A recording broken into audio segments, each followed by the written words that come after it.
On a somber day for millions across the globe, the Catholic Church and the world bid farewell to a monumental figure, Pope Francis, born Jorge Mario Bergoglio. The first Latin American pope, the first Jesuit to assume the papacy, and a man of deep simplicity. Before we go ahead, please subscribe and like this video.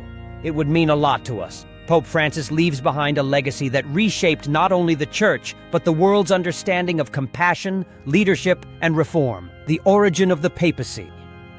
The papacy traces back to St. Peter, whom Jesus entrusted with leading the Church.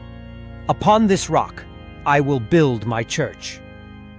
Peter, considered the first pope, was crucified in Rome, and the site of his martyrdom eventually became the St. Peter's Basilica in Vatican City. Since then, the Church has seen an unbroken succession of popes, with Francis being the 266th. Understanding the Church hierarchy.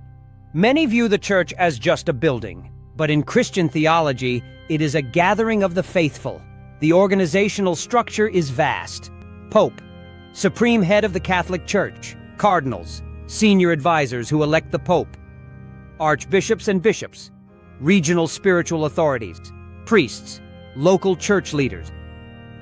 The appointment of a bishop in a remote place such as Chiswick still requires approval from the Vatican. This illustrates the centralization of Catholic administration. Who was Pope Francis? Born in Argentina to Italian immigrants, Pope Francis broke centuries of tradition as the first non-European pope in over 1,200 years. Before becoming pope, he lived modestly, working among the poor and in the slums of Buenos Aires.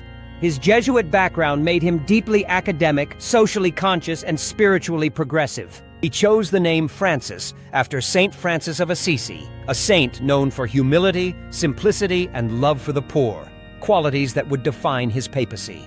How a pope is chosen. When a pope dies or retires, all cardinals under the age of 80 gather in a conclave. In absolute secrecy, they vote until a 2/3 majority elects a new pope. Black smoke equals no decision. White smoke equals habemus papam. We have a pope. Then from the balcony of St. Peter's, the new pope is introduced to the world. A pope of the people. In his encyclical Laudato Si', Francis condemned the environmental crisis. The earth, our home, is beginning to look more and more like an immense pile of filth. He called for global action and minimalism in lifestyle. Social progressivism, LGBTQ+ rights. "Who am I to judge?" he famously asked, and in 2023 stated that homosexuality is not a crime. Divorced individuals. He emphasized inclusion, saying divorced Catholics should not feel cut off from the Church. Economic justice. Criticized unregulated capitalism.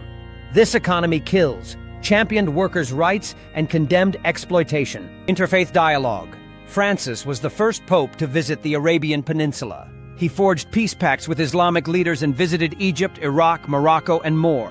His core message: no war in the name of God. Vatican City is the smallest country in the world. The Pope is both religious leader and sovereign head of state. The Swiss Guard provides his security, and the Vatican maintains diplomatic missions globally. His voice carries weight in geopolitics, often acting as a moral compass during conflicts like the Ukraine war or Israel-Gaza tensions. Francis declined the Grand Apostolic Palace and lived in a modest guest house. He drove a small car and preferred simple garments. He even joked with young priests. True holy water when handed whiskey. Pope with warmth and wit. Despite many reforms, women are still barred from priesthood, the first step to becoming a pope. Francis acknowledged the male-centered structure of the Church, but hinted that ministry can exist beyond ordination. Women now hold more leadership roles than ever before.